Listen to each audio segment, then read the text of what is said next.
suis doublement heureux d'être ici ce soir pour... Bon, déjà je suis heureux d'être ici ce soir parce que c'est toujours un plaisir de venir, mais au-delà de cela, peut-être que vous le savez, peut-être que vous ne le savez pas, en amont de ce shiur, une des questions qui a été posée, c'était de savoir est-ce qu'on va faire un shiur de Parashat Shavua ou pas. En l'occurrence, la she'ela, elle est très simple. Si on fait un cours sur un livre suivi, la ta'ana, l'argument du contre, c'est de dire s'il y a des gens qui ne peuvent pas venir une semaine comme ça, une semaine comme ci, mais ils vont rater le fil et donc c'est dommage, ça va les empêcher de venir.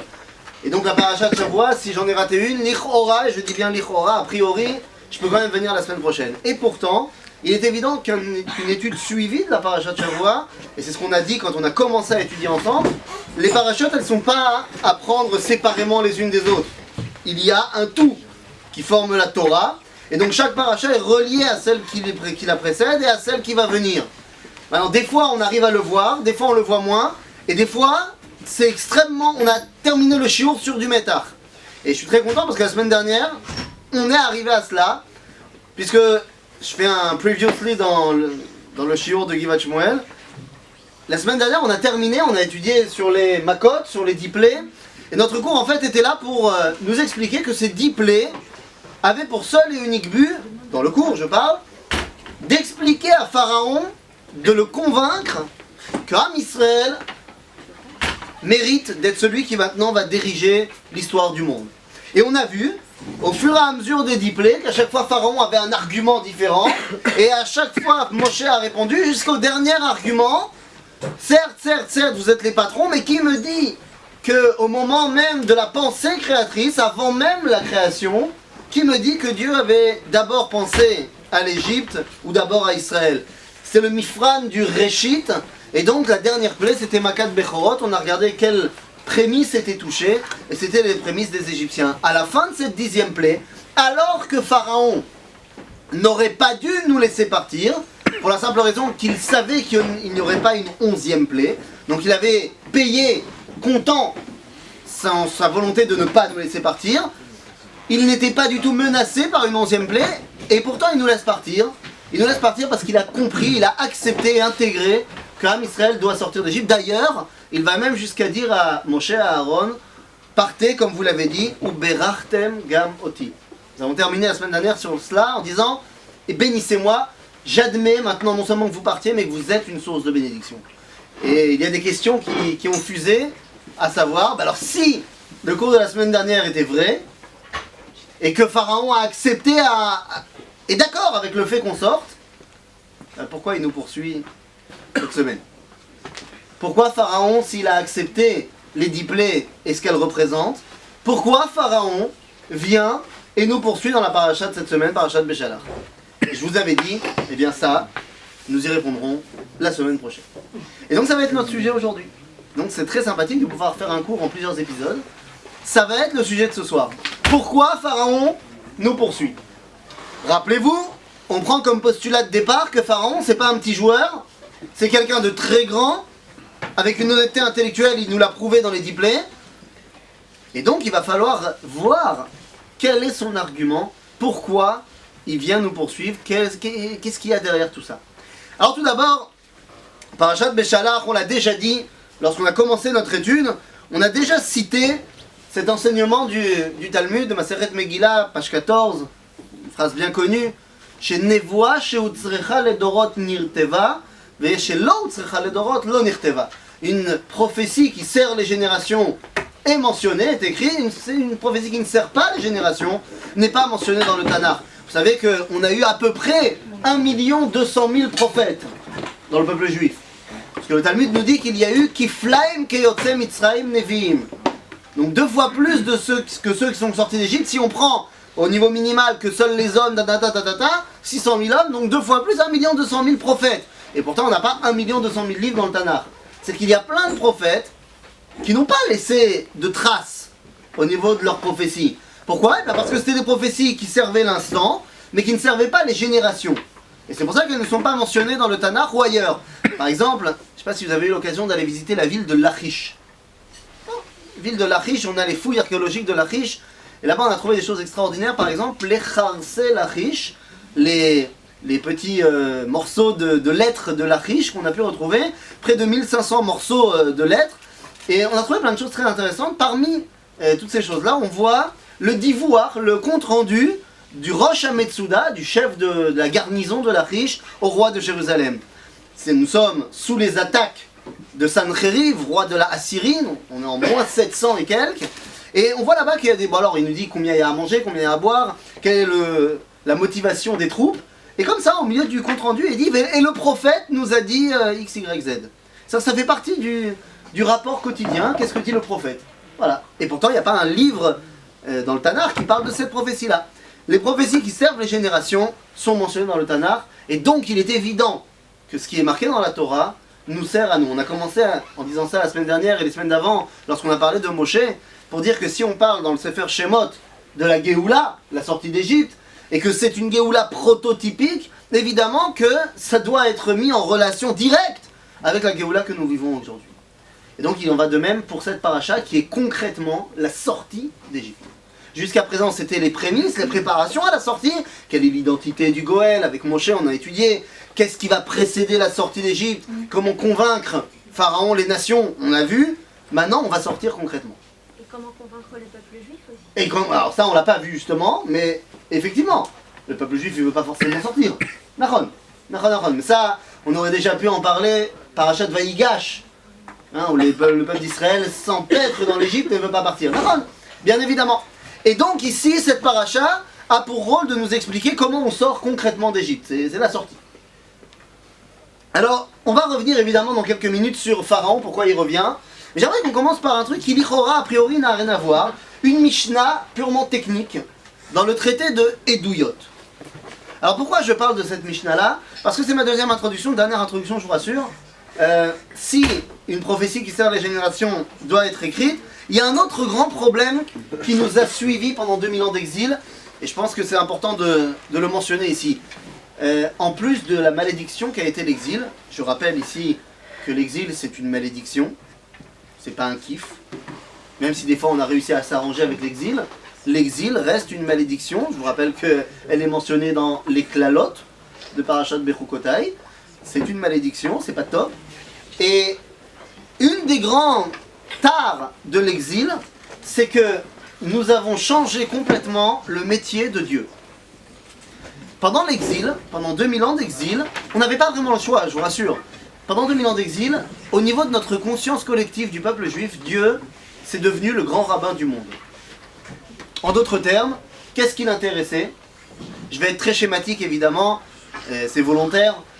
Qu'est-ce qui intéressait Dieu pendant l'exil? De savoir si mon schnitzel il était suffisamment méhadrin, de savoir si je faisais bien mon Shabbos, et bimchila l'irvotrem, de savoir également si la tache de sang dans la culotte de ma femme elle était grande, pas grande, c'est-à-dire les domaines du sacré. Pourquoi j'ai utilisé la cacheroute, le Shabbat, la Nida? Eh bien parce que ce sont les trois pierres angulaires aujourd'hui par exemple en France. Lorsque quelqu'un veut se convertir, on lui demande de faire ces trois choses-là. C'est-à-dire, les domaines du sacré intéressent Dieu. Est-ce que le sport intéressait Dieu pendant l'exil? C'est-à-dire, si vous aviez une she'ela en sport, vous allez voir le rabbin. Si vous aviez une she'ela en esthétique, vous allez voir le rabbin. Si vous aviez une she'ela en politique, est-ce que la Torah avait son mot à dire ou voulait avoir son mot à dire? Eh bien, de manière générale, non.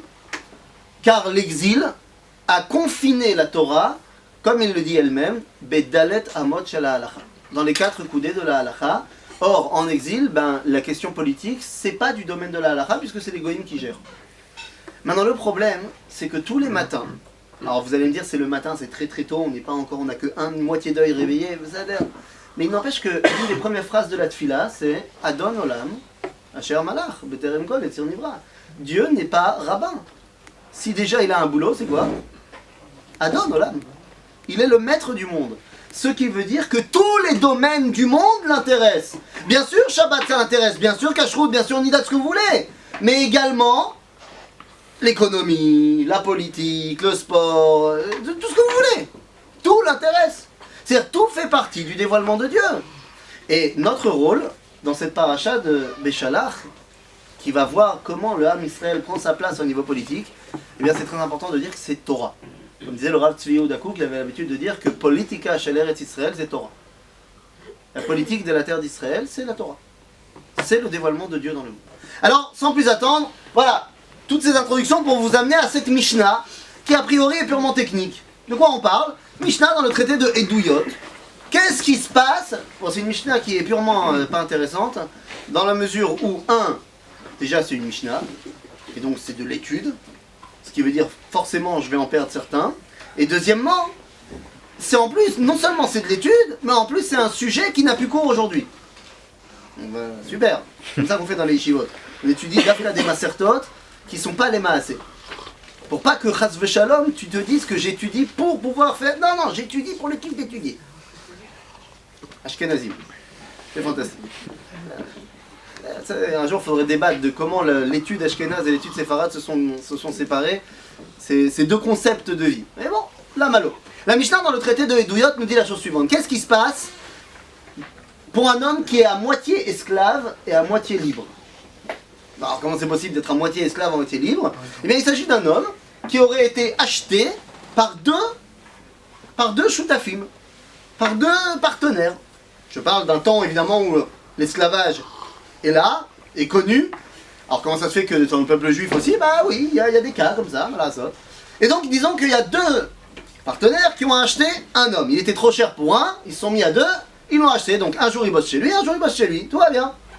Amama, un jour, un des deux maîtres décide de libérer son esclave. Et donc maintenant, il est moitié esclave, moitié libre. Alors que faire? Parce qu'un jour, le jour où il était censé être chez son maître Aleph, maintenant il est indépendant. Mais le lendemain, il est toujours chez son autre maître.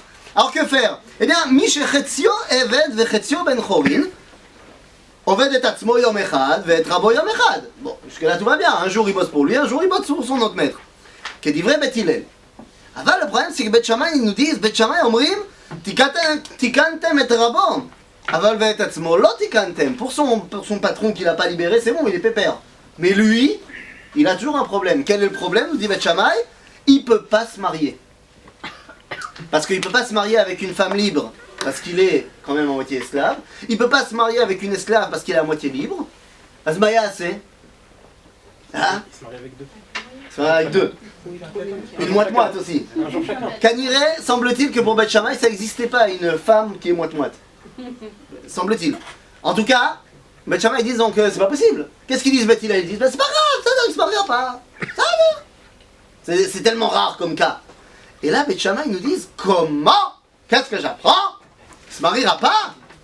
Ve'alo, regardez comment le texte prend des proportions complètement folles. Il dit Ve'alo lo nivra haolam ela lepiria verivia. Il dit la création du monde tout entière, c'est pour faire des enfants et des générations. Alors quoi? Celui-là, il pourra pas se marier? C'est le tikkun haolam complet qui est arrêté. Parce qu'un homme ne peut pas se marier. Et donc, face à cela, Kofim et Rabo, Veosim Oto Ben Chorim. Disent Bet Shammai, pour pouvoir le laisser se marier, on oblige le deuxième maître à le libérer. Et c'est un cas assez rare où Bet Hillel, ils sont revenus sur leur avis, ils ont dit ok Bet Shammai vous avez raison. C'est un cas très rare, que Bet Shammai finalement a raison. Mais attendez, qu'est-ce que ça veut dire? On oblige le maître à le libérer. Bon, ok, j'entends. Pourquoi je vous emmène ça? Est-ce que vous connaissez un cas où... Quoi, divorcer? Le guet, on oblige l'homme. Oui, mais elle n'est pas esclave de son mari, si je ne me trompe. Non, mais elle est, Moi, je ne sais pas quelle est ta relation avec ton mari, mais... Tant qu'elle n'a pas le guet, elle est prisonnière. Elle n'est pas prisonnière. Attends, excuse-moi. Attends. Temps mort. La notion de guet qui libère des obligations du mariage, la relation du mariage, c'est pas une relation d'esclave à maître. On est d'accord. Alors, je sais pas, je veux pas... Cela ne nous regarde pas, bien évidemment. Non, je comprends très bien, mais là il s'agit tout simplement de dire, attention, ok, c'est un cas, c'est un cas très particulier. Maintenant pourquoi je vous ai cité ce cas-là? Parce que alors pas le cas d'un mari et de sa femme, alors c'est un problème qui nécessite à mon avis des professionnels, là, mais prenons un cas, est-ce que vous avez entendu parler d'un cas comme ça dans l'histoire qui s'est passé? Où il y avait quelqu'un, je vous donne un type, c'était beaucoup de gens, qui étaient bel et bien les esclaves de 2 mètres. Les Béné Israël. En Égypte. Eh oui, les Béné Israël, le peuple juif, en Égypte, nous étions esclaves de 2 mètres. Qu'est-ce que ça veut dire? C'est qui ces 2 mètres? Pharaon, tout va bien, et Dieu. C'est-à-dire, qui a décrété qu'on serait esclave en Égypte? Eh bien, regardez la source numéro 2. Le premier qui décrète qu'on est esclave en Égypte, c'est d'abord Dieu. Quand? Brit ben Abetarim. Makor numéro 2, Vayomer le'Avraham, Yado ateda, ki ger yezaracha, be'eretz lo lahem, ve'avadum, ve'inu odam, 400 shana. Dieu a décrété l'esclavage sur nous. C'est notre patron, c'est lui qui a décrété ça. D'un autre côté, à la source numéro 3, Vayavidu Mitzrayim et Bnei Israël bafarech. Au début du livre de Shemot, les Égyptiens concrètement ont remonté leurs manches et c'est eux qui nous ont asservis. Ce qui fait que Am Israël était esclave de 2 shutafim. À un moment donné, un des 2 partenaires a décidé de libérer. C'est qui? Dieu. Alors qu'est-ce qu'on doit faire? Kofim et rabo hasheni. D'après la Mishnah, on oblige l'autre. Mais pourquoi on l'oblige? Qu'est-ce qui est en jeu? Le mariage. Non, pas seulement le mariage. Tikkun haolam. Donc vous voyez que en fait cette Mishnah elle parle de quelque chose de très très très concret qui est la base du dévoilement de Dieu dans le monde. Le Ham Israël qui doit sortir d'Égypte, c'est un esclave de 2 shutafim. Mais le seul problème c'est que j'ai pas lu la fin de la Mishnah. Ok, on a obligé le maître à le libérer, tout ça, mais le pauvre il voulait pas, il voulait gagner son business. Et donc qu'est-ce qu'il doit faire maintenant? L'homme qui a été libéré, il peut se marier Tikkun haolam, vekotev lo shtar al chatzi damav. C'est-à-dire, il lui donne un chov. Il dit à son ancien maître, il dit voilà, en fait je vais racheter ma liberté. Je vais bosser tous les jours pour moi, mais en fait une partie de ce que je gagne, je te le reverse. C'est ce que toi t'aurais dû, c'est ton manque à gagner. Et donc ça veut dire quoi? Ça veut dire que, ok, on va obliger Pharaon à nous laisser sortir, ça on l'a vu la semaine dernière, les 10 plaies. On l'oblige à nous laisser sortir, mais nous avons une dette envers lui. Nous avons une dette envers lui, et quand je dis envers Pharaon, c'est envers le monde entier, puisqu'on avait expliqué la semaine dernière, Yetziat Mitzrayim, c'est également l'Égypte qui doit sortir, la Géoula ne touche pas que le peuple juif, elle doit toucher le monde entier, et donc nous avons une responsabilité par rapport à ce monde entier-là, et il nous suit. Il nous suit pour véritablement vérifier si on remplit notre rôle, remplit notre responsabilité, et c'est ainsi que ouvre le premier verset de notre paracha. Notre paracha commence par ce verset, Vayehi Beshalach Paro et Ta'am. Le problème c'est que le Talmud nous dira que de manière générale, lorsqu'il y a marqué Vayehi, c'est pas top. Vayehi Leshon Tzara. Alors certes, la Gemara nous dira dans Megillah que c'est pas toujours le cas. Vayehi Bimeh c'est toujours le cas, Vayehi c'est pas toujours le cas, des fois oui, des fois non. Mais là c'est le cas. Vayehi Beshalach Paro Melashon Tzara. Pourquoi est-ce que Vayehi c'est Tzara? Pourquoi est-ce que quand il y a marqué Vayehi c'est Tzara? Ça veut dire quoi Vayehi? L'Ulpan, c'est parti. Ça veut dire quoi Vayehi? Ah, voilà. Yehi, c'est du futur. Et pourtant, il y a le Va Vayipour, c'est-à-dire c'est une qualité unique à l'hébreu. Le Va Vayipour qui transforme le futur en passé, le passé en futur.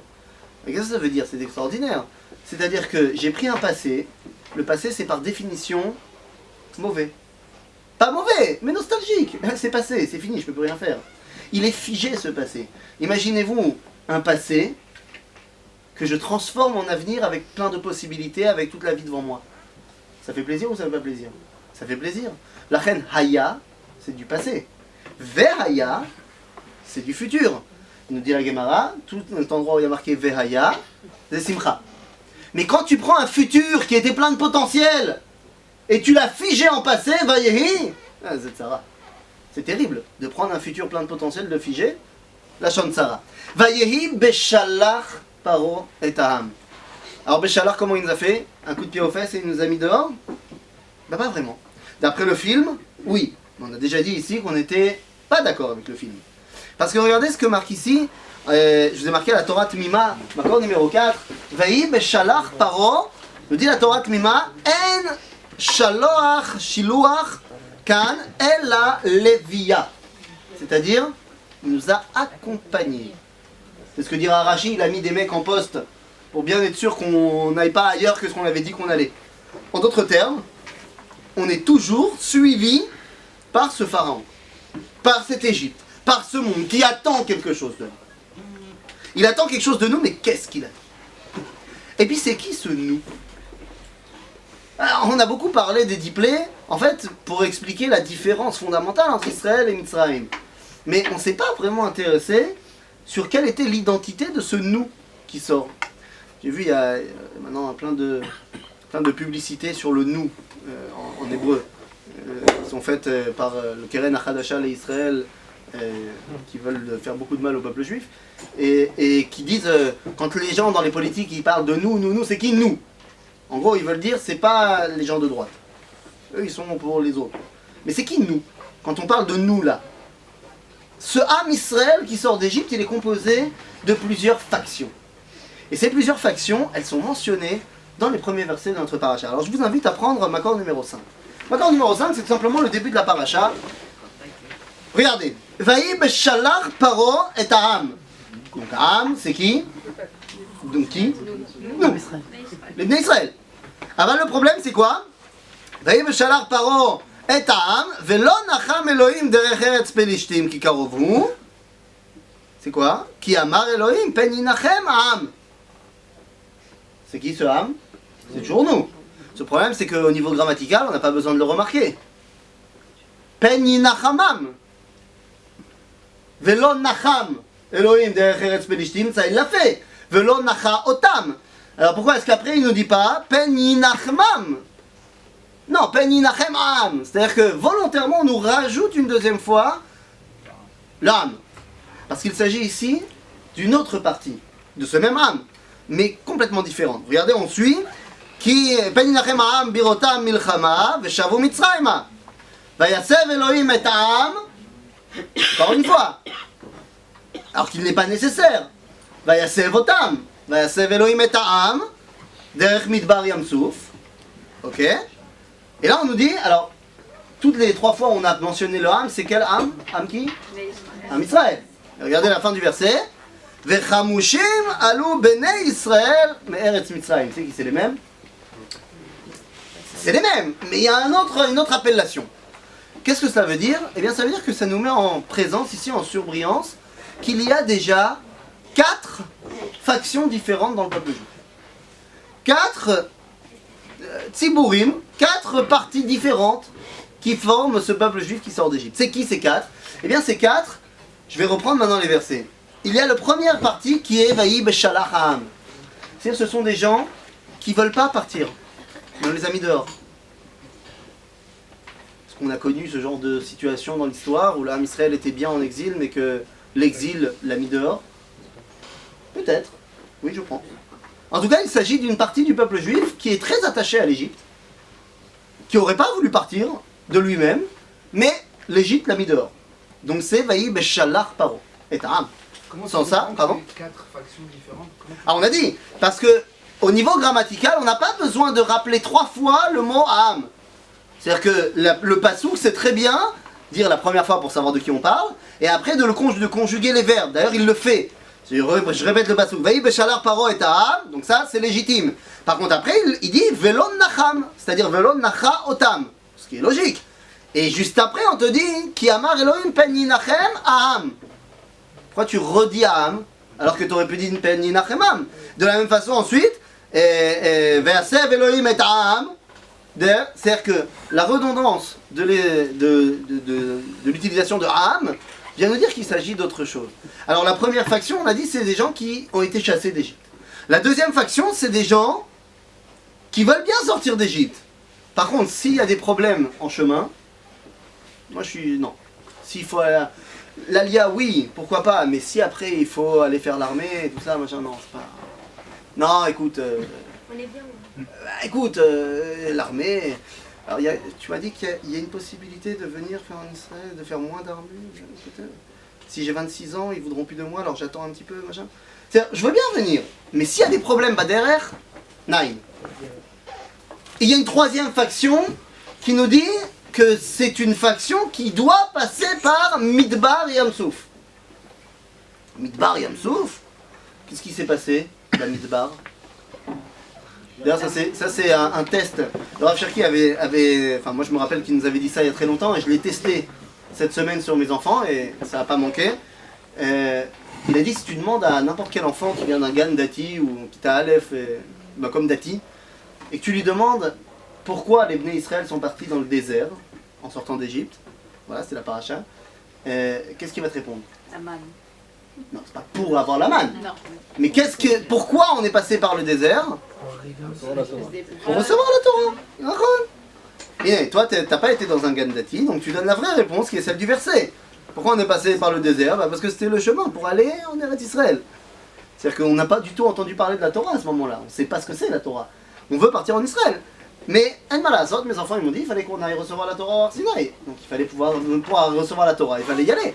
Et donc ça veut dire que, évidemment, les Bnei Israël qui sortent d'Égypte à ce moment-là ne savent pas qu'ils vont recevoir la Torah Bamidbar.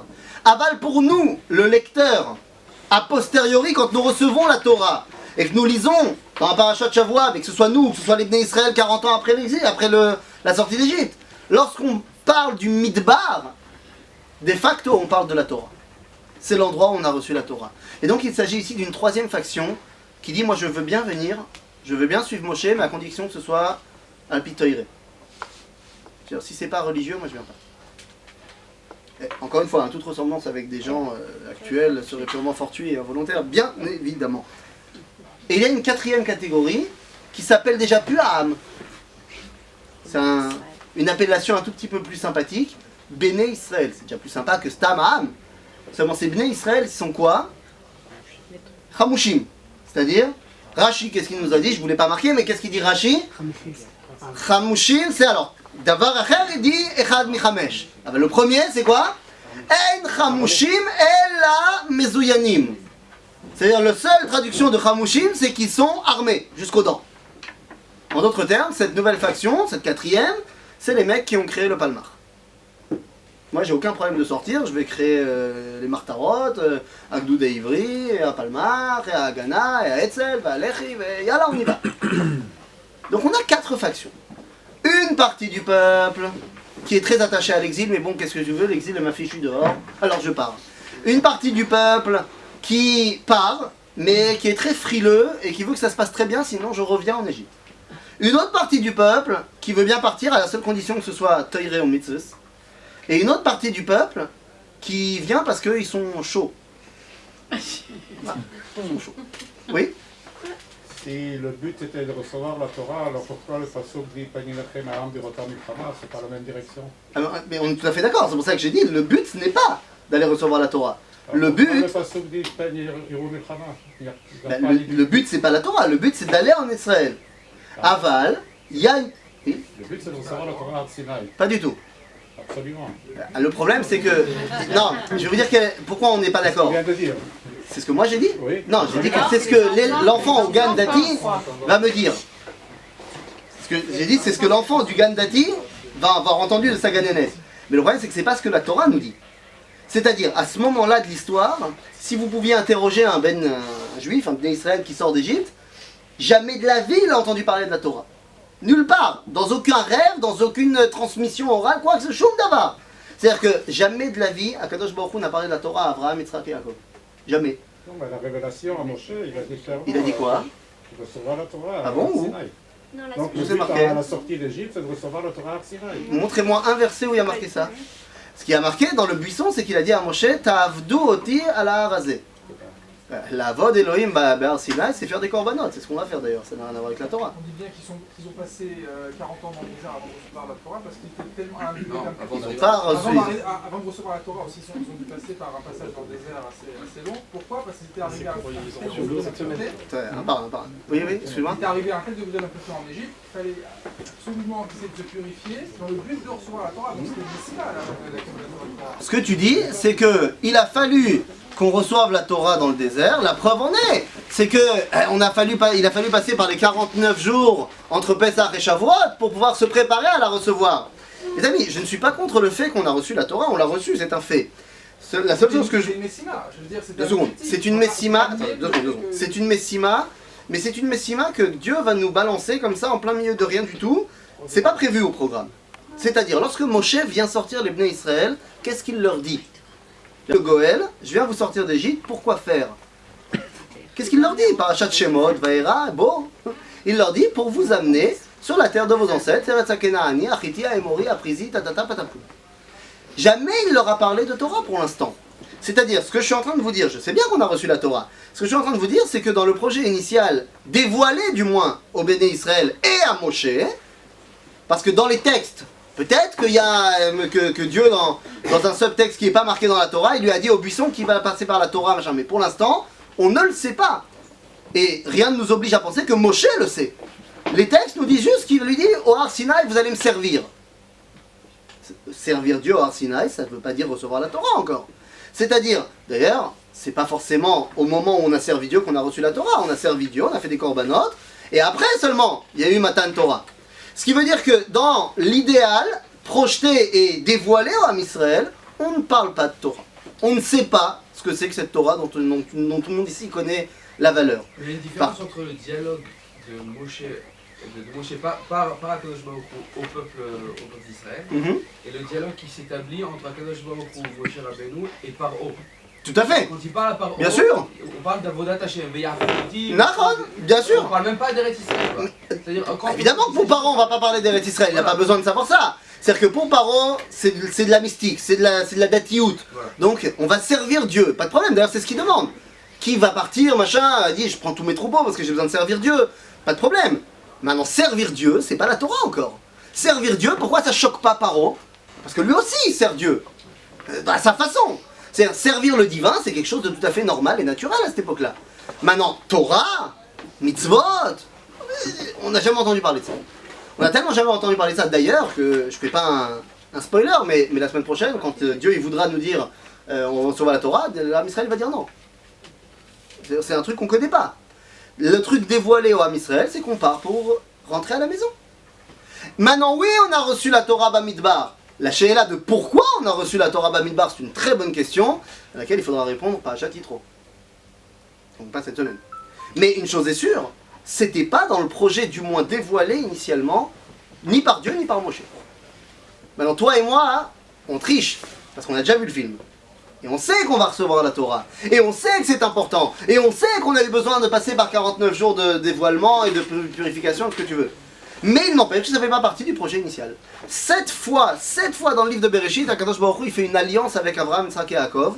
À chaque fois, l'alliance, elle est sur la descendance et la terre d'Israël. Pas une fois, il nous a parlé de la Torah.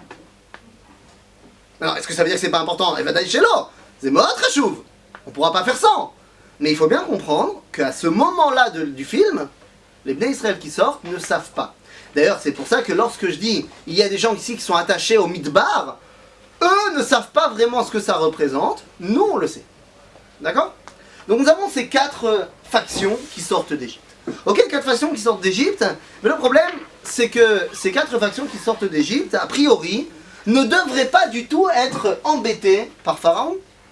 Comme on l'a dit la semaine dernière, ça y est, Pharaon a accepté qu'on sorte d'Égypte. C'est un grand fridouche là. On est en train de quoi? Ce que tu as dit juste avant. Qu'est-ce que j'ai dit? Que sur la Torah et sur c'est seulement. Ah, qu'on n'était pas censé recevoir la Torah? Non, encore une fois, ne soyez pas choqués. On pourrait toujours dire que dans le plan de Dieu, c'était prévu qu'on reçoive la Torah. Je dis juste que nous, on n'était pas au courant. On était tellement pas au courant, je répète que la semaine prochaine, quand il nous proposera la Torah, on dira non. C'est-à-dire, quand Moshe viendra avec la Torah, spoiler pour cours sur Yitro, lorsque Moshe proposera la Torah, ils vont répondre les Bnei Israël, Kol asher diber Hashem naaseh. Ce qui veut dire parce que toi tu dis. Si déjà que lui il vient de nous parler. C'est toute une autre histoire. Quoi qu'il en soit, le Ham Israël qui sort d'Égypte, bien qu'il soit divisé en 4 factions, a priori il ne devrait pas y avoir de problème. Puisque Pharaon a accepté qu'on sorte, la semaine dernière on l'a développé. Et pourtant, ben voilà le verset qui vient remettre en cause ce qu'on a dit la semaine dernière. ויחזק השם את לב פרעה מלך מצרים וירדוף אחרי בני ישראל ובני ישראל יוצאים ביד רמה. Là, simplement, je tiens à vous dire qu'il s'agit ici d'une 5e faction secrète où Bnei Israël yotzim beyad rama. Je ne veux pas encore en parler de celle-là, mais sachez qu'il y en a une 5e. Et je reviens sur le premier. ויחזק השם את לב פרעה וירדוף אחרי בני ישראל. למה? למה הוא רודף? C'est toute notre question. Alors avant d'y répondre, je voudrais simplement qu'on termine ce verset-là. Vayachazak Hashem et lev paro, vayirdof achrei bnei Israël, ובני ישראל יוצאים ביד רמה, וירדפו מצרים אחריהם וישיגו אותם חונים על הים, על סוס רכב פרעה טטטה פטפום. Et regardez le verset suivant, ou paro ikriv. Ou paro ikriv. Qu'est-ce que ça veut dire? Pourquoi t'as pas dit ou paro itkarev? Tu dis c'est pas en langage, c'est en langage biblique. Très bien, ou paro karav. Mais c'est ikriv. Ça a une connotation quoi? Sacrifice. Une connotation divine. Alors oui, il s'est rapproché, ou Karev, c'est Nachon. Allez, la Korban, c'est Milachon, Kirouv, c'est Besséder. Il s'est rapproché. Mais on ne peut pas ne pas ressentir la notion divine derrière. Il y a ici une question du divin qui est en place. Et effectivement, cette question du divin, elle est posée, enfin elle est clairement énoncée dans le Midrash. Mazé ou Paro Ikriv, regardez simplement, ou Paro Ikriv, Veine, Mitzraim, Nosea Acharehem. Alors je vous ai dit tout à l'heure qu'il y avait une cinquième faction, au Béné Israël Yotzim Beyad Rama. Je n'ai pas dit qui c'était encore, il est temps de le dire. C'est qui? Ce Béné Israël Yotzim Beyad Rama, c'est pas les mecs qui sont prêts à faire le palmar, parce que ceux-là ils venaient dans un autre verset. Beyad Rama, on le redira tout à l'heure, mais simplement allez zioter la source numéro 14, Onkelus, traduit Beyad Rama, regardez les deux derniers mots du Makor 14, Beresh Gale. Beresh Gale, c'est-à-dire, j'ai peur de rien. J'ai peur de rien, m'en fous, je mets ma kippa à Marseille, m'en fous. Mais c'est quoi la différence avec le Bien fait. C'est quoi la différence avec ceux du Palmar? C'est-à-dire que là, il ne s'agit pas, j'ai peur de rien parce que j'ai une arme. Parce que j'ai fait du Krav Maga. Là, j'ai peur de rien Parce que j'ai la foi. parce que j'ai, voilà, je suis malé et mouna. Bitachon Baj. C'est pas le même que celui qui a besoin de son tank. Il y en a un qui est fort de lui-même parce qu'il a son tavor, son tank, il a sa echidot mufrarot, il a tsahal, il est là. Et il y en a un qui même sans tsahal, il dit Kadosh Baruch Hu, c'est mon patron, je le kiffe, il me kiffe, tout va bien, on est content. C'est un autre niveau. On va les revoir ces gens-là de Beyad Rama. Mais le seul truc qui me choque, c'est que ce soit eux ou que ce soit les mecs du Palmar, c'est des mecs qui n'ont pas peur de la guerre. On est d'accord? Dans tous les cas. Et pourtant, regardez, Vaïssou Bene Israël et Tenem, je reviens au Makor numéro 6, Vaïssou Bene Israël et Tenem, Veine Mitzraim Nosea Acharem, Vaïreu Meod. Makor. Mais combien ils sont les Égyptiens? Ils sont 600 chars. Alors j'imagine qu'il y avait des mecs à pied aussi, mais déjà, combien? Allez, ils sont 5000 à pied, Chéier 5000. Je rappelle qu'on est 600 000 mecs qui sont dehors. C'est-à-dire, et puis ils sont affaiblis. Et puis de toute façon, nous on est Béné Israël, c'est-à-dire les mecs qui font le palmar et les mecs qui sont. Je m'en fous. Et on vient de voir les 10. Non, on les a pas vus. C'est toute la... On les a vus sur internet, mais on les a pas vus. Les 10 plaies sont pas pour nous. On a senti, On n'a pas senti. en Égypte. On est au courant de ce qui s'est passé, mais il y a une différence entre je suis au courant de ce qui s'est passé et j'ai vécu l'événement. Ça donne une force quand même, malgré tout. Pardon? Ça donne une force, malgré tout. Alors, évidemment que ça me conforte dans mon idée, mais de là à dire, je les ai vus, je sais ce que c'est, machin, non, je sais pas ce que c'est, mais, effectivement, j'ai aucune raison a priori d'avoir peur. Ils n'ont pas vu, par exemple, le dame, ils ne voyaient pas de loin, ils voyaient le Je sais pas, les Midrashim, ils te disent que quand le juif, il allait prendre de l'eau, c'était de l'eau. Oui, mais de loin, ils voyaient. Le prochain. De loin, comme tu dis, c'est de loin. Le prochain. C'est une mentalité. Ou le Chol Ben Israël, il y a hors de D'accord, Moshvotam. mais ils ont bien vu qu'ils pouvaient leur dans les maisons alors qu'ils étaient Ah, il y a là, donc le Ben Israël, il a vécu le Rocher? Non, lui il a vu Or. Donc ça veut dire qu'il était au courant qu'il y avait du Rocher, évidemment. Mais c'est une différence d'avoir vu l'attentat à Otniel sur internet, et c'est une autre chose que d'être à Otniel. Donc vivre l'événement, c'est une chose, être au courant de l'événement, c'en est une autre. C'est encore des esclaves. Et en plus, on est encore... Alors certes, on est encore des esclaves, je veux bien. C'est pour ça qu'ils ont peur. J'entends, mais sauf que ce que tu dis, c'est vrai pour les 3 premières factions. Pas les mecs qui sont sortis, Al-Da'at Ken, moi je suis en train de former le Palmar. Ou l'autre qui est complètement, moi je suis un déglingo. Ces gens-là ne devraient pas avoir peur. Ah bah si, parce qu'ils les appellent Béné Israël. D'accord? Et donc pourquoi ils ont peur? Alors justement. Parce que Vaïrou, c'est Yirat Shamaim, non? Non, ça peut être aussi Yirat Adam, mais c'est pas le problème. Je suis ce que tu dis, et dis, regarde, Vaïssa, Vaïssou, Slicha, Béné Israël et Tenehem, la 7 Enaim, dans la Torah, c'est pas regarder, c'est lever les yeux vers le ciel. Et qu'est-ce qu'ils ont vu? Veine, Mitzraim, Nosea. Non, Nosim. Si on parle de l'armée égyptienne, ils sont plusieurs. Et pourtant ici il y a marqué au singulier. C'est quoi ce Mitzrayim Nosea? Alors au Midrash nous dit qu'ils ont vu Asar Shel Mitzrayim. Ils ont vu l'ange qui représente l'idéal de l'Égypte dans le ciel, qui est en train de rentrer dans le Beddin de là-haut. C'est ça qu'ils ont vu, c'est ça qui les fait flipper. Alors, peut-être que c'est un moment d'expliquer c'est quoi Sar Shel Mitzrayim, l'ange de l'Égypte. C'est quoi, de quoi je parle? C'est quoi un ange, Bichlal? C'est quoi un ange? C'est une question ça. C'est quoi un ange? C'est quoi un malach? C'est quoi un malach? Définition du malach. Ne me dites pas un ange. Un tapis. Un Shaliach. Me dis malach. Pardon? Malach c'est melacha. C'est-à-dire qu'il doit faire quelque chose. Mais comment ça va être בשמיים? Malach, c'est comme ça que j'ai reçu du Rav Cherki, Malach c'est Retzon Hashem. C'est un des dévoilements de la volonté du Créateur. Par exemple, la volonté du Créateur de guérir s'appelle Raphaël. La volonté du Créateur d'être puissant s'appelle Gavriel. La volonté du Créateur, je sais pas moi, de faire des ordinateurs s'appelle Intel. Chacun son truc. Malach, Sar Shel Mitzrayim, je fais pas de pub là. Ça, c'était juste pour la blague. Sar Shel Mitzrayim, l'ange de l'Égypte, c'est la volonté du Créateur qu'il y ait l'Égypte dans le monde. Donc c'est quelque chose qui est Retzeni. Et Béné Israël, qui sont des mecs chauds, ils voient cet ange-là qui rentre Bebeddin Shel Mala et qui a une question. Il y a une grosse question. Il dit à Ribono Shel Olam, il dit hop hop hop, t'es mort! Alalou, Ovdei Avodah Zara, les Égyptiens, Ovdei Avodah Zara, pas de problème. Ils servent Apis, Osiris, Ra, Anubis, tous les autres. Ve'alalou, Béné Israël, Ovdei Avodah Zara.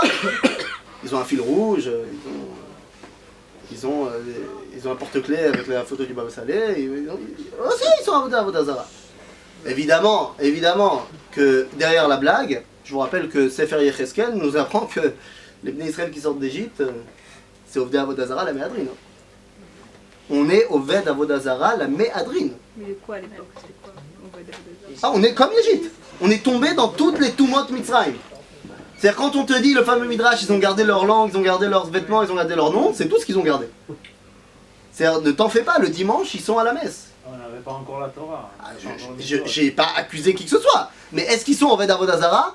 Ils le sont, voilà, saute. Et donc, vient l'ange de l'Égypte et dit, ah, Alalou Ovdei Avodah Zara, ve'alalou Ovdei Avodah Zara, Madoua atam me'abed elu mipene elu. Pourquoi est-ce que tu décides de prendre part pour eux et de détruire eux? Waouh. Ça, c'est de la question. Parce que... Pardon? Il la pose que maintenant. Bien évidemment. Alors justement, c'est toute notre question. Dans le dialogue pendant les diplés, c'était pas faisable de poser cette question pour une raison très simple. La question de notre cours, c'est pourquoi Pharaon décide maintenant de se réveiller, d'aller les poursuivre? Eh bien parce que le Rav Kook nous explique, et Pharaon, on l'a déjà dit, était un grand. Donc il est évident qu'il a étudié le Rav Kook, Pharaon. Et donc il a étudié Igeret Takana du Rav Kook. Il a étudié la lettre 555 du Rav Kook qui n'était pas tunisien. Dans cette lettre 555, Igrot Reyach Elekbet, alors je vous invite à sauter 2 secondes le Makor numéro 8, on va au Makor numéro 9. Dans le Makor numéro 9, le Rav Kook explique comme ça. Alors la Igeret Takana, c'est une lettre très connue dans laquelle le Rav Kook répond à son ami d'enfance, Rabbi Yaakov Ridbaz. Rabbi Yaakov Ridbaz, qui était un de ceux avec qui il a étudié dans son enfance et qui est venu en Israël avec la vague des rabbanim qui sont venus. Il s'est installé à Tzfat, il était dans le mouvement ultra du Rav Chaim Sonnenfeld, pas du tout Rav Kook, et il est choqué du comportement du Rav Kook envers les Chilonim, de sa façon de les aimer, d'essayer de les rapprocher, d'être avec eux. Et il dit, je n'arrive pas à croire que ce Kook-ci, qui m'enseignait la Torah à Vologine, est devenu n'importe quoi. Alors il a plein de problèmes avec ce que le Rav Kook fait, sur la Eter Mechira, et particulièrement sur son contact avec les Chilonim. Et particulièrement il dit, je comprends pas comment tu es tellement chaleureux avec eux. Arrête, nous prions 3 fois par jour qu'ils disparaissent de la surface de la terre. Lorsqu'on dit dans Birkat Aminim, Me'era Yovedu, nous dit le Ridbaz, on parle des Chilonim. J'ai pas dit qu'il avait raison. J'ai dit, voilà comment le Ridbaz écrit. Ne t'en fais pas, le Rav Kook va lui répondre, tu as tort mon ami. Et il explique justement comment tu as tort. Alors il lui dit, regardez, il dit la chose suivante. Yodea adrat geono. Alors sache, monsieur, un truc que t'as pas, semble-t-il, pas compris. Sheshnei dvarim ikarim yeshnam shem yachad bonim kedushat Israël va'etkashrut ha'elohit ima. Il y a deux dimensions qui forment la kedusha du peuple juif. La première, ha'echad ou asgula. Ce qu'on appelle kedushat ha'segula. C'est quoi? C'est t'es juif, t'es kadosh. T'es mayesh. T'as fait quelque chose pour ça? Non. C'est comme ça. C'est une kedusha interne, intrinsèque, qui ne dépend pas de tes actions. Ha'echad ou asgula. Kelomar teva kedusha shebenishmat Israël mirushat avot. C'est comme ça. Tu es le fils d'Abraham, Yitzhak, Yaakov, t'es kadosh. C'est comme ça. Point. Alors ça, c'est la première kedusha. Alors je saute après sur les versets qu'il cite. Vasgula, fin de la deuxième ligne. Vasgula ou koach kadosh pnimi munach beteva hanefesh beretzon Hashem kemo teva kol davar be'ametziut she'i efshar lo leishtanot klal. Ki hu amar vayiv ha'amidem la'ad le'olam. Le peuple juif est kadosh, c'est comme ça, zemayesh, rien ne pourra y changer, quoi que ce soit. Ok, et le Rafou continue et dit Ve'asheni ou inyan bechira. Bechira, c'est le choix. En d'autres termes, les actions. Zetaloui b'maaseh atov ou betalmud Torah. Il y a donc deux kdushot. Il y a la kdusha de la Segula, on est kadosh parce qu'on est né juif. Il y a une autre kdusha qui s'appelle la bechira. Qu'est-ce que t'en fais de cette identité-là? Est-ce que tu fais maasim tovim, mitzvot, Torah ou pas? Nous dit le Rav Kook, avant-dernière ligne, Zetaloui b'maaseh atov ou betalmud Torah. Ve'achelek shel הסגולה הוא הרבה באין ארוך כלל יותר גדול וקדוש מהחלק התלוי בבחירה. אבל, אלא, שברית כרותה, c'est-à-dire que la סגולה c'est beaucoup plus puissant que la bechira, la kedusha intérieure. Aval, une alliance a été faite dans le monde, ברית כרותה היא, שהסגולה הפנימית לא תתגלה בזמן הזה, כי אם לפי אותה עמידה שהבחירה מסייע את גילויה. C'est-à-dire que Dieu il a fait une alliance dans le monde, que certes la kedusha intérieure elle est beaucoup plus puissante que celle des actions, mais dans le monde, dans ce monde-ci, en d'autres termes dans l'exil, eh bien Dieu a prêté serment que la sgoula ne se dévoilait que par l'intermédiaire des actions. En d'autres termes, si je fais Torah, mitzvot, maasim tovim, bien non seulement j'ai la kedusha de la bechira, mais en plus je dévoile la kedusha intérieure qui est la mienne. Si je fais pas, bah c'est chaval, la kedusha des actions je l'ai pas, mais je ne dévoile pas non plus la kedusha intérieure qui est la mienne. Maintenant, dans la paracha de Vaera et Bo, dans les diplés, qu'est-ce qui a été dévoilé? Eze kedusha, la sgoulit, l'identité profonde du peuple juif. Après que la kedusha a été dévoilée, que Pharaon a accepté, il dit qu'elle avalait, brit kroutaï, que la kedusha de la sgoula ne se dévoile que par l'intermédiaire de la bechira. Et donc Pharaon attend 3 jours. Pourquoi? Pour voir s'ils font des mains. Parce que c'est Chazaka qu'ils sont sortis 3 jours. Donc ça y est, maintenant qu'ils sont sortis, qu'ils ne sont plus Eved, alors on peut commencer à juger leurs actions. Tant qu'un homme est soumis à son maître, il n'est pas responsable de ses actes. Et donc Pharaon ne peut pas poser la question de la Bechira avant. Mais maintenant oui. Et c'est d'ailleurs toute la question. Alalu Avda Avodazara, Valalu Avda Avodazara, les deux sont au même niveau au niveau des actions. Au niveau de la Sgoula, vous êtes meilleur, j'ai compris. Mais au niveau des actes, est-ce que le peuple juif est meilleur dans son comportement au quotidien? Non, ils sont pourris comme nous. Alors pourquoi Atam Abed Elu Mipene Elu? La Kushia, cette interrogation de Pharaon, est une interrogation extraordinaire. C'est une interrogation extrêmement profonde. Est-ce qu'on vaut mieux que les autres au niveau de notre comportement au quotidien?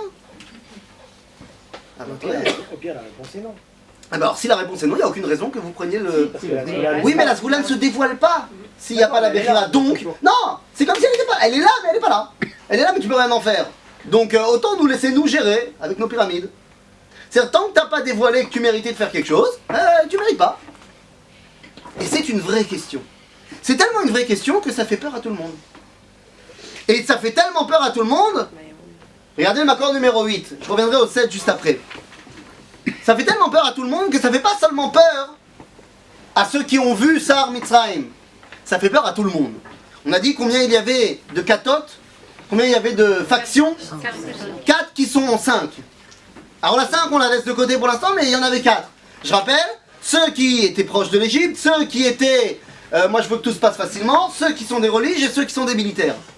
Eh bien voilà, Arba Kittim, l'accord numéro 8, c'est le Talmud Yerushalmi qui nous dit comme ça, que 4 factions se sont faites chez Avotenu, Arba Kittim Naasu Avotenu Alayam.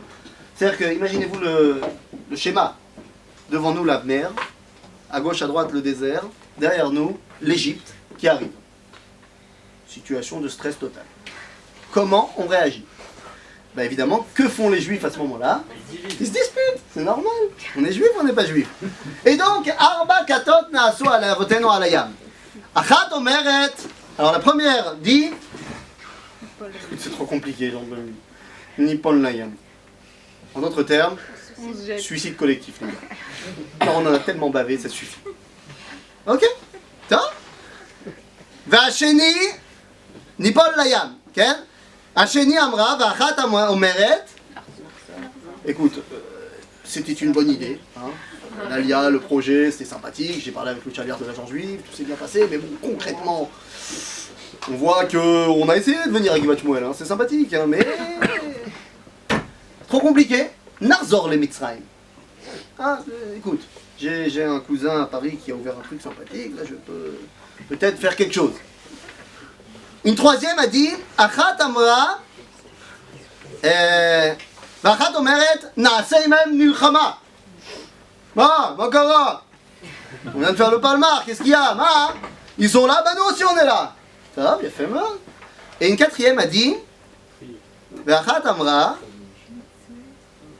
quoi?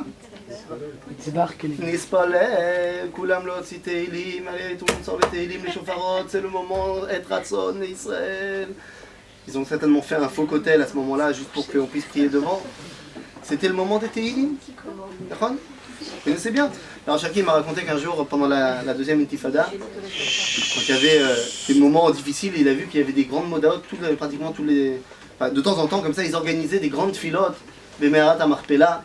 Et il a dit, il y avait un jour une moda, comme ça, il y avait marqué en gros, en titre, En kocheno el abapé. Notre force, c'est la bouche. La tfila. Et donc, il y avait marqué, suite à l'heure difficile du peuple juif, nous allons tous aller sur la tombe de Avot Akdoshim, Bechevron, Venitpalel, Venishpoch et Tsichenu, la Kadosh Baruch Hu, la Viteilim, Shofarot, ta. Et comme En kocheno el abapé, il y avait marqué en dessous, en gros, tout le chemin sera sécurisé par Tzahal. Notre force, c'est...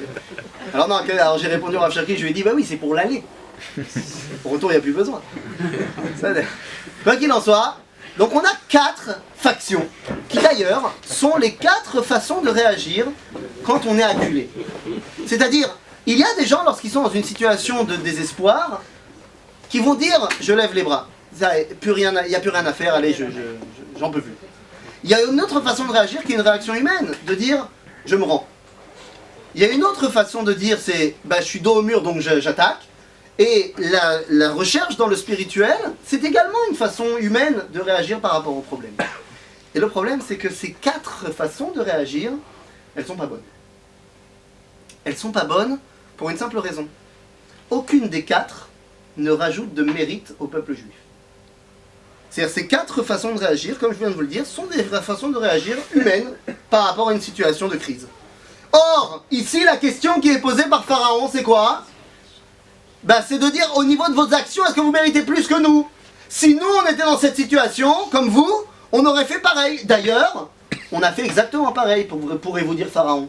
Si on prenait maintenant, on reprenait toutes les 10 plaies, et on regardait maintenant avec la Matslema, avec la caméra sur les Égyptiens, on a trouvé des Égyptiens qui sont rendus, on a trouvé des Égyptiens qui ont voulu se battre, on a trouvé des Égyptiens qui ont prié leur Dieu. Et donc il te dit, cette façon-là de réagir n'est pas une façon qui va amener quoi que ce soit. Et d'ailleurs, c'est ce que dit le verset, regardez maintenant numéro 7, cette fois j'y reviens. Vayomer Moshe La'am. Voilà comment Moshe réagit à ces 4 factions. À chacune, il va leur répondre. Regardez ce qu'il dit. Vayomer Moshe La'am. Al tiraou. Ça c'est Klali. N'ayez pas peur, c'est Klali. Et maintenant je réponds à chacune des factions. À ceux qui voulaient se suicider, sauter dans l'eau, je leur dis Itiatzvu. Ce qui veut dire, oh, on se calme. D'abord, tu t'arrêtes. Non, tu sautes pas. Itiatzvu. Ureot Yeshuat Hashem. Asher ya'aseh lachem hayom. Donc on se calme. À ceux qui voulaient revenir en Égypte, il leur dit, Ki asher reitem et Mitzrayim hayom, lo tosifu lirot mod ad olam. Vous avez compris? Les Égyptiens que vous voyez aujourd'hui, vous les reverrez plus. C'est fini, c'est mort. On ne revient pas en Égypte. À ceux qui voulaient se battre, il a répondu, Hashem yilachem lachem. Rangez les armes. C'est pas... Et à ceux qui voulaient prier, il a dit, Ve'atem tacharishum. Sheket. C'est pas le moment de prier. Hein? Moshe, c'est le début du verset. Moshe. C'est pas le moment de prier maintenant. Pourquoi? Comme je vous ai dit.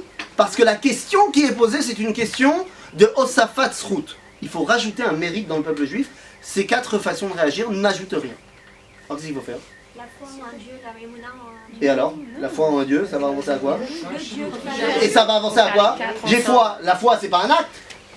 Quelle action? Faire le Qu'est-ce qu'il faut faire? Tu poses une question difficile parce que les tiatsem, c'est très dur à traduire. L'itiatsem, ça veut dire la mot. Se tenir droit. Donc ça veut dire pour ceux qui voulaient sauter, non les gars. Voilà. On saute mais pas. en fait, c'est ça sa réponse. Ah non, parce que ça c'est que pour ceux qui voulaient sauter.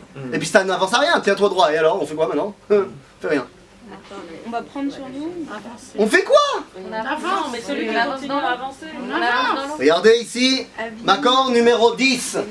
C'est tellement une bonne question, celle qui est posée par Pharaon. Est-ce que Dieu peut répondre? Quand l'ange de l'Égypte vient et dit, regarde, ceux-là ils sont pas mieux que ceux-là. Qu'est-ce que Dieu y répond? Vous savez ce que Dieu y répond? Bougez-vous. Non, il dit, je peux rien faire les gars, c'est une très bonne question, j'avoue, je suis pieds et poings liés mon ami. Et donc Dieu répond à Moshe, l'accord numéro 10. Vayomer Hashem el Moshe, ma titzak elai. Si tu veux chez moi, je vais pas t'aider Coco, je peux pas. Unir le peuple juif. Et c'est unir. Bah les lettres d'accord. Ah tu dis parce qu'ils sont en train de se diviser? Oui. Ouais, mais alors on est tous d'accord et... Bah, les mettre d'accord qu'il n'y a qu'un seul Dieu et qu'il faut avoir... Ils sont tous d'accord qu'il n'y a qu'un seul Dieu. Ils ne vivent pas forcément de la même façon au quotidien, mais ils sont tous d'accord qu'il n'y a qu'un seul Dieu.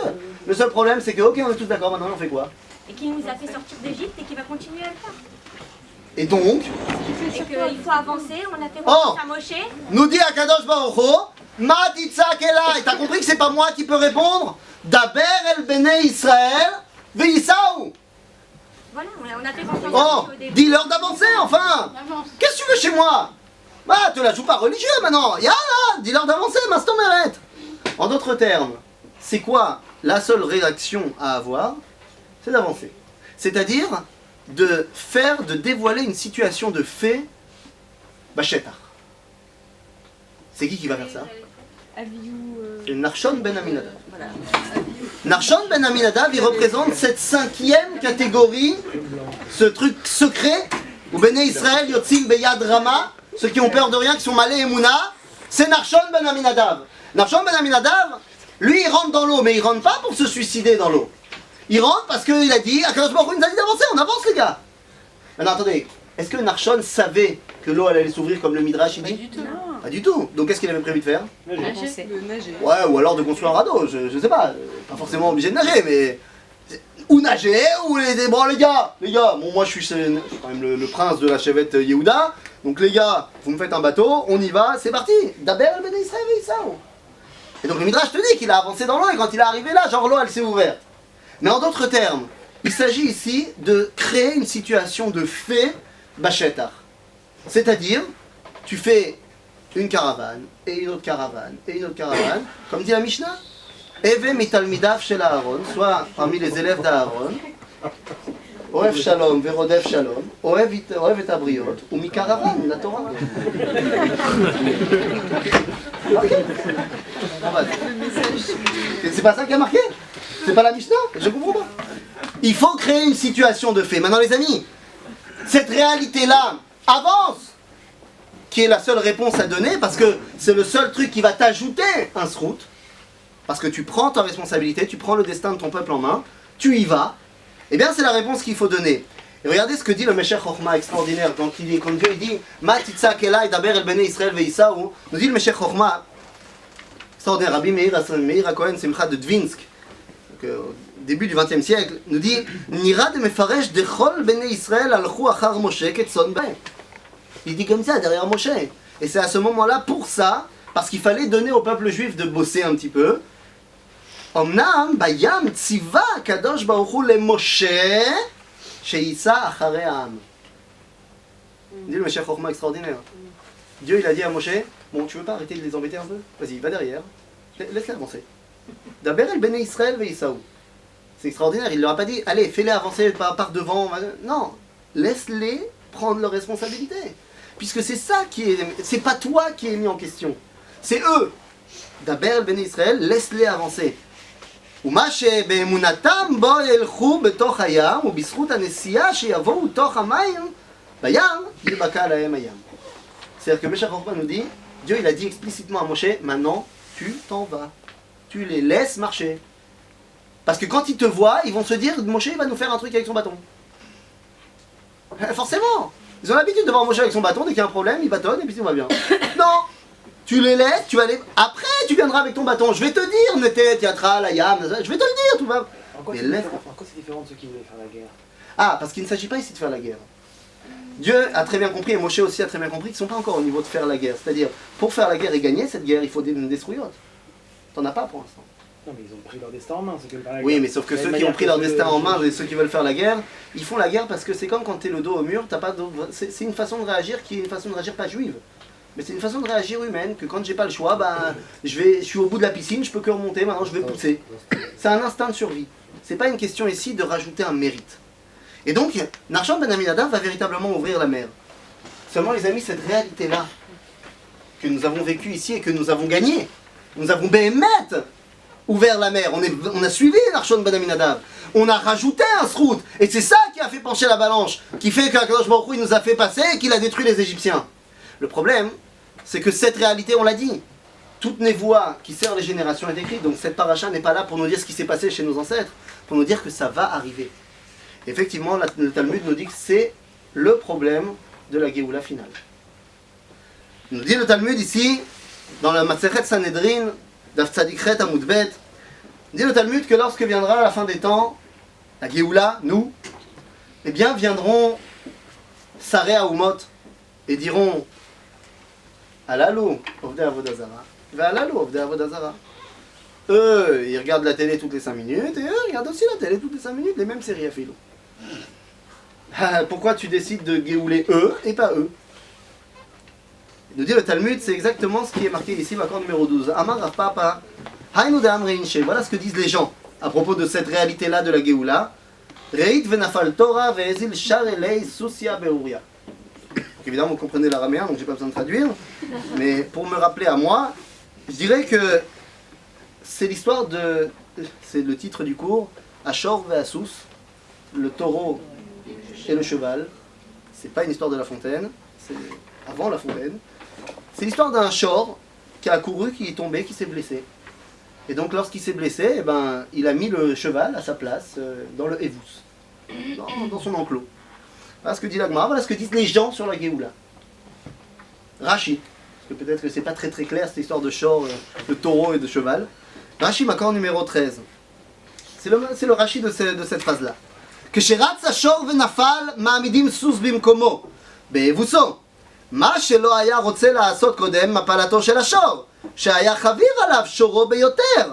וכשמתרפא השור, היום או מחר, ממפלתו, קשה לו להוציא סוסו מפני השור, לאחר שהעמידו שם.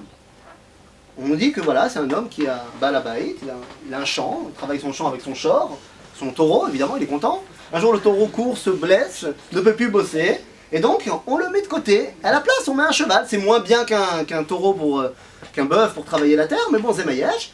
Et le problème, c'est qu'une fois que le taureau s'est remis, eh bien, le propriétaire, il a du mal à sortir le cheval parce qu'il s'est habitué à son nouveau travail. Et ça lui fait mal au cœur. Il dit Rashi, Kach Akadosh Baruch Hu. Kach Akadosh Baruch Hu, Kevan Shera Mapalatam Shel Israël. Israël, c'est Ashor. Qu'est-ce qu'il a dit dans la bracha de Yosef? Bechor Shoro Adarlo. Ashor, c'est la force nationale d'Israël. C'est un taureau. Et donc, Nafal Ashor. Ça veut dire quoi Nafal Ashor? Israël Naflou. cause de nos avérotes, naflou, malasot. ולכן כיוון שראה מפלתם של ישראל נותן גדולתו לעובדי כוכבים. Il donne la puissance aux nations. Et donc ils les mettent à leur place. Où? C'est quoi leur place? Les Israël. ולכן, וכשחוזרים ישראל בתשובה וניגלים, lorsque ça y est, le peuple d'Israël il est revenu, il est là. קשה לו לבעל הבית לאבד את הגויים שהיו שם. Ça devient très dur pour Dieu d'enlever les nations palestiniens qui se sont tellement attachés à cet endroit et qui te disent on est né là, ça fait nos grands-parents, ils sont nés là, c'est notre pays maintenant. Caché-le la Kadosh Baruch. J'ai un problème avec ton raisonnement. Quand tu dis qu'on part du postulat que Paro est intelligent et c'est quelqu'un de bonne foi, si jamais il voit que Nachshon ben Aminadab il rentre dans l'eau, et donc du coup il se dit ça y est, là ils ont gagné le débat, pourquoi il les suit? Pourquoi il va encore plus loin? Ah, très bonne question. Pourquoi est-ce qu'il suit? Pourquoi il suicide? Si jamais c'est bon, j'ai gagné, pourquoi je rentre? Parce que ils ont gagné, pourquoi mais oui, mais le problème c'est qu'il n'a pas vu Nachshon ben Aminadab rentrer. Pourquoi? Il voit que Dieu a ouvert la mer. Alors il dit ok, non, si jamais il voit que la mer s'ouvre. Il voit que la mer s'ouvre. Il voit que la mer s'ouvre. Lama. Pourquoi il voit pas ce qui se passe devant? Parce que je te rappelle qu'il y a Hamoud Esh Me'achora. Donc il voit pas ce qui se passe. Il voit que la mer s'ouvre. Maintenant, c'est bien que la mer s'ouvre. C'est un truc positif. C'est surnaturel en tout cas. C'est surnaturel, mais ça depuis le début, il est avec du surnaturel. Oui, mais à chaque fois que c'est surnaturel, ça a été contre lui. Mais il a dit, mais non, moi il n'y a pas de khoukiout. À chaque fois, il faut vérifier. Donc là aussi, comme dans les autres trucs, j'ai vérifié, j'ai été dans la plaie pour la vérifier, je l'ai accepté pour voir. Bah là pareil, je veux vérifier ce qui se passe. C'est le même état d'esprit, le même raisonnement. Dafka il est très logique là sur le coup. Alors Bekit, on voit ici dans cette Gemara qu'en fait, le problème qu'on a aujourd'hui avec nos amis palestiniens, c'est exactement le même problème qui s'est passé à Kriyat Yam Souf. Donc lorsque je vous ai cité la Mishnah de Aaron et de Mikaravan, la Torah, c'est pas une blague. De la même façon que Nachshon ben Aminadab doit faire quelque chose pour venir et montrer ce qui se passe, eh bien il faut faire quelque chose aujourd'hui pour montrer que l'âme Israël il mérite d'être ici. Maintenant qu'est-ce que c'est montrer? Comme Nachshon qui a avancé, nous aussi on doit avancer. Nous aussi on doit avancer dans notre identité. C'est exactement ce que fait ici la communauté à Givat Shmuel. C'est pas shoot, vous êtes des Nachshonim. C'est Kipshuto. Vous êtes les descendants de Nachshon ben Aminadab. En disant, moi je viens m'installer à Givat Shmuel, peut-être pas dans une caravane, mais je viens m'installer à Givat Shmuel parce que si moi je suis pas là, barour qu'il y aura d'autres gens qui vont venir.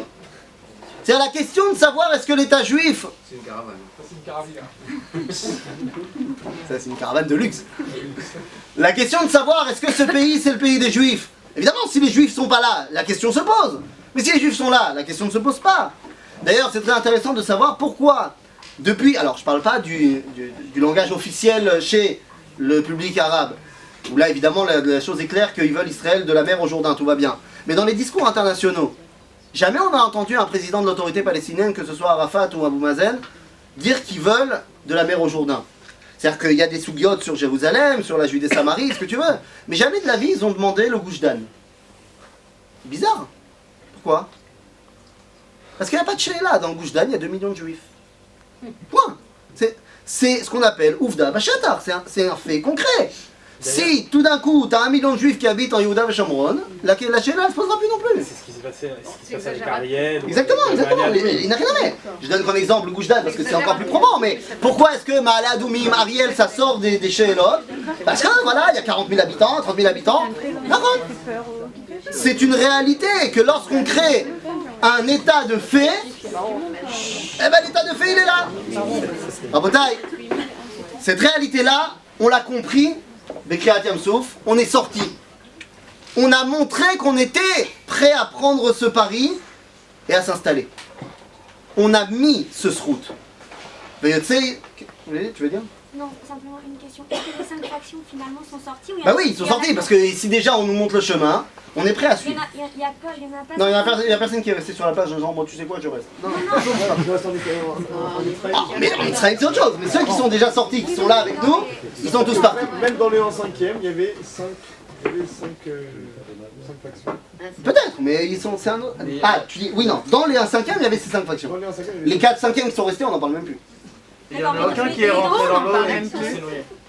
Alors, on n'a pas le temps de tout développer, mais la vérité c'est quand je te parle de Nachshon ben Aminadab, c'est qu'une des 2 avis du Midrash. Il y a un autre avis du Midrash qui est cité dans Masalat Sota, qui dit qu'en fait les premiers qui sont rentrés dans l'eau c'était les Bnei Binyamin. Machloket, qui a ouvert l'eau? Est-ce que Narshon ou les Bnei Binyamin? Viens, on rentre pas là-dedans. Mal chez Elohim, on a réussi finalement, ça y est, on a ouvert la mer. Oui. Mais personne s'est noyé. Non, personne s'est noyé. Viens et je prends ma caravane, il y a quand même un gros risque. Ah! Tu dis personne s'est noyé. Elle se fait Ah, mon ami, personne s'est noyé. Il y a pire que personne s'est noyé. Il y a toute cette génération qui finalement va mourir. Toute la génération, c'est pas une personne qui s'est noyée. Ça veut dire que dans la réalité de l'avancée de la Géoula, il y a des risques pour l'individu. Bien évidemment.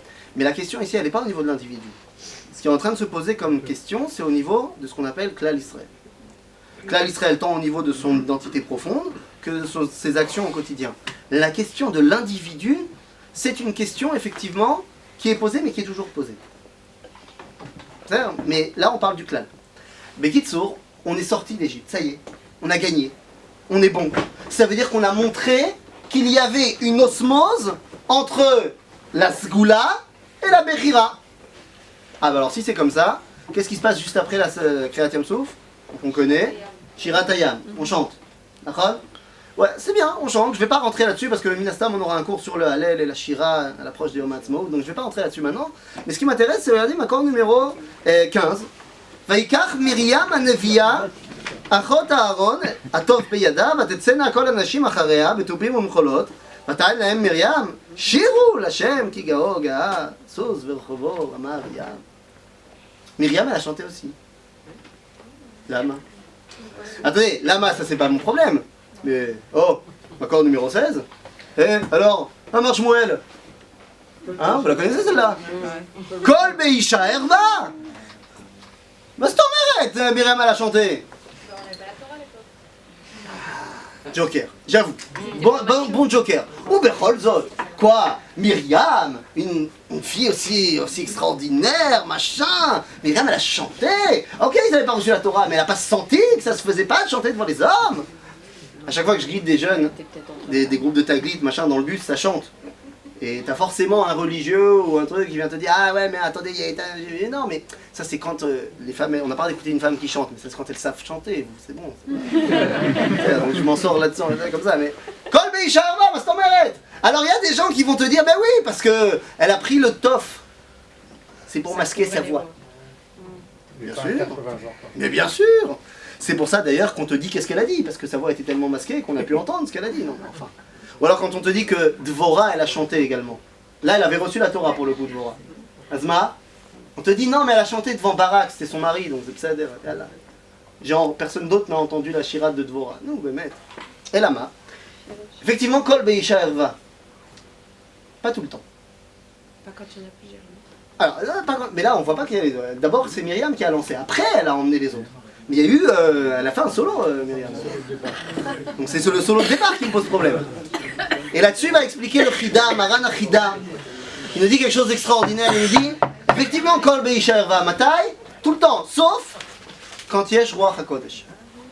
Ksheyesh Gilouy Shechina, c'est-à-dire quand on est dans un moment où il y a un dévoilement global et complet de Dieu, en d'autres termes, quand il y a la Kedusha et la Shechina, il n'y a pas de Yetzer Hara. Alors pourquoi Kol Beisha Herva? À cause du Yetzer Hara. Mais lorsqu'il y a dévoilement de Dieu total, il n'y a pas de Yetzer Hara. Donc pas de Yetzer Hara, pas de Kol Beisha Herva. Et c'est pour ça qu'on a pris la peine de te dire qu'elle était quoi, Myriam? Nevia. Pourquoi? Que tu saches que c'est Beruach HaKodesh qui est en train de se passer. De la même façon que Dvorah est Nevia. De la même façon qu'il y a eu un dévoilement de Gilouy Shrina, Pashut Mamash, qui s'est passé, qui a fait qu'il y a une chanson chantée par une femme, qui a été reprise par le peuple juif tout entier, chapeau ou pas chapeau, barbe ou pas barbe, en 1967. Yom HaAtzmaut 1967, donc ça fait 19 ans qu'il y a la fête de Yom HaAtzmaut, les festivités. Festivités un petit peu compliquées parce qu'on n'a toujours pas Jérusalem, et depuis 19 ans il y a le festival à Zemer, le festival de la chanson à Binyané Ouma à Jérusalem. Et comme aujourd'hui The Voice, machin, on fait venir des fois un artiste confirmé, et là entre deux concurrents, on fait venir une artiste connue qui s'appelle Shuli Nathan, qui va chanter une chanson de Naomi Shemer que vous connaissez, qui s'appelle Yerushalayim Shel Zahav.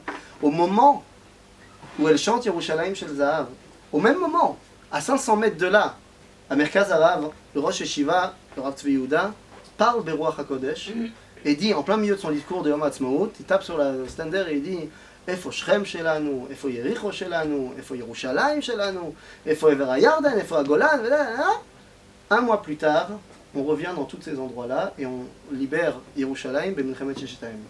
À ce moment-là, il y a eu Gilui Shrina. Qu'on le veuille ou qu'on le veuille pas, qu'on le traduise comme ça ou pas comme ça, c'est ce qui s'est passé et c'est ce qui a donné à Yerushalayim Shel Zahav cette force. Comment vous expliquer autrement que c'est une chanson qui aujourd'hui est reprise par tous, alors que c'est une femme qui l'a chantée? Parce qu'il s'est passé quelque chose à ce moment-là. Il s'est passé quelque chose. Am Israël est en train de revenir. Alors ne venez pas me faire dire ce que je n'ai pas dit. Ça ne veut pas dire que là tout non, il y a des klalim. Mais là il s'est passé quelque chose. Am Israël diber beruach hakodesh. C'est exprimé qu'il le sache ou qu'il ne le sache pas.